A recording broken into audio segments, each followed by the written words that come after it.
رات کے پیٹ میں، رات کے درمیانی حصے. تہجد اصل میں جسے کہتے ہیں وہ نہیں ہے کہ جو عام طور پر لوگ فجر سے کچھ دیر پہلے جاگ گئے اذان سے اور جلدی سے 8 نفل پڑھ لیے. یہ تہجد، یہ تو فجر کا ضمیمہ بنا لیا. ہاں نوافل ہے، عبادت ہے، اس کے لیے جو اس کے برکات ہیں وہ ظاہر ہوں گی، جو اس کا ثواب اور اجر اللہ دے گا. لیکن اصل میں جسے تہجد کہا جاتا ہے وہ رات کو سو کر پھر اٹھنا، نیند کو توڑ کر اور پھر سو جانا اور پھر اٹھنا. جوف کہتے ہیں پیٹ کی شیشے کے، جوف اللیل، رات کے بطن میں، رات کے درمیان میں، یعنی نصف رات گزر جائے اس وقت سے انسان جو ہے وہ نماز پڑھے اور پھر ثلث رہ جائے تو پھر جا جائے، پھر سو جائے اور پھر اس کے بعد اٹھے فجر کے لیے اور سنتیں پڑھے اور آئے مسجد کے اندر. تو یہاں آپ نے فرمایا وَصَلَاةُ الرَّجُلِ فِي جَوْفِ اللَّيْلِ، اور اپنے اس قول کے لیے حضور نے آیتیں تلاوت فرمائی دو، وہی دو آیتیں. یہاں یہ سورہ سجدہ کی آیت نمبر 16 اور 17 ہے. تتجافا جنوبہم عن المضاجع، اللہ تعالیٰ اپنے خاص محبوب بندوں کی یہ صفات بیان کر رہا ہے کہ ان کے پہلو اپنے بستروں سے علیحدہ رہتے ہیں، رات کے وقت جاگتے ہیں، بستر پر لیٹیں گے تو سو جائیں گے. تتجافا جنوبہم عن المضاجع یدعون ربہم خوفا وطمعا، وہ اس وقت اپنے رب کو پکارتے ہیں دعائیں کر، خوف کے ساتھ بھی، اس کے مواخذے کا خوف، اس کے عذاب کا خوف، اس کی باز پرس کا خوف، اس کی ناراضی کا خوف، جہنم کا خوف، وطمعا، اور طمع کس کی؟ اللہ راضی، اللہ کے اجر و ثواب کی بھی طمع ہو. لیکن سب سے بڑی طمع کیا ہے؟ اللہ مجھ سے. اس لیے سب سے اونچا مقام یہی ہے، رضی اللہ عنہم ورضوا عنہ، اللہ ان سے راضی ہو گیا، ہوا اللہ سے راضی ہو گیا. یہ باہمی رضا ہے، بندہ اپنے رب سے راضی رہے. وہ ہے کہ تسلیم و رضا جو بھی دنیا میں آ رہا ہے اس پر شکوہ، اللہ کا شکوہ زبان پر جو بھی آ رہا ہے یہ میرے رب کی طرف سے، وہ میرا مولا ہے، آقا ہے، دوست ہے، میرا خیر خواہ ہے.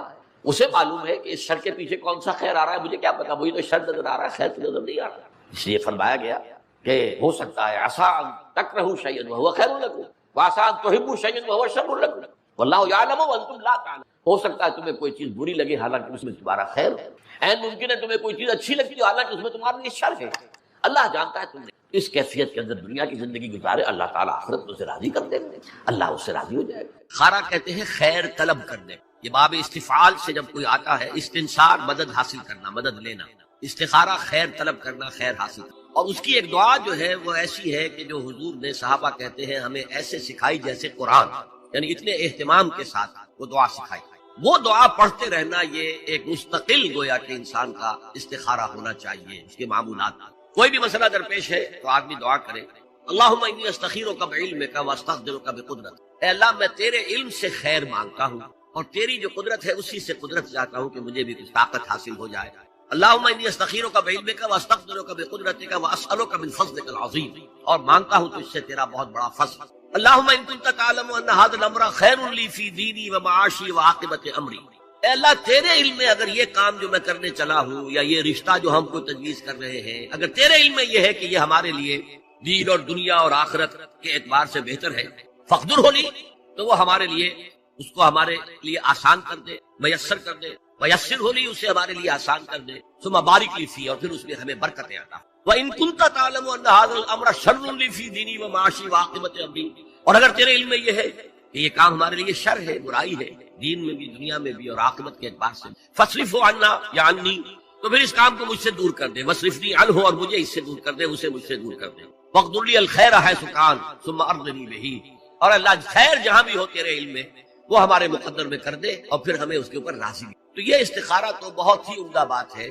اور یہ تو ہمیں اکثر معاملے میں کرنا چاہیے. البتہ وہ استخارہ نکالنا، یہ فلاں سے استخارہ نکال رہے ہیں، فال نکال رہے ہیں، پھر استخارے میں یہ سمجھنا کہ پھر یہ دعا مانگ کر 2 نفل پڑھ کے تو خواب میں ضرور کوئی اشارہ ملے گا، ان چیزوں کا کوئی ثبوت نہیں ہے میرے علم کی حد تک. احادیث میں یہ بہرحال اگر اللہ تعالیٰ اشارہ کر دے کوئی خواب کے، ابھی تو بعید بات تو نہیں ہے، لیکن یہ کہ اصل میں دعا استخارہ جو ہے بس وہ ہے اصل استخارہ، اور وہ بہت عمدہ چیز ہے اور وہ ایمان کے عین مطابق ہے کہ اللہ ہم نہیں جانتے، تو جانتا. ہم شارٹ سائٹڈ ہیں، ہمیں یہ چیز اچھی لگ رہی ہے، ہمیں پتہ نہیں شاید اس کے پیچھے کوئی بری چیز چلی آ رہی ہے. قرآن نے کہا ہے وَعَسَىٰ أَن تَكْرَهُوا شَيْئًا وَهُوَ خَيْرٌ لَّكُمْ وَعَسَىٰ أَن تُحِبُّوا شَيْئًا وَهُوَ شَرٌّ لَّكُمْ وَاللَّهُ يَعْلَمُ وَأَنتُمْ لَا تَعْلَمُونَ. ہو سکتا ہے تم کسی چیز کو برا سمجھو حالانکہ اسی میں تمہارا خیر ہو، اور ہو سکتا ہے تم کسی چیز سے محبت کرو حالانکہ اس میں تمہارے لیے شر ہو.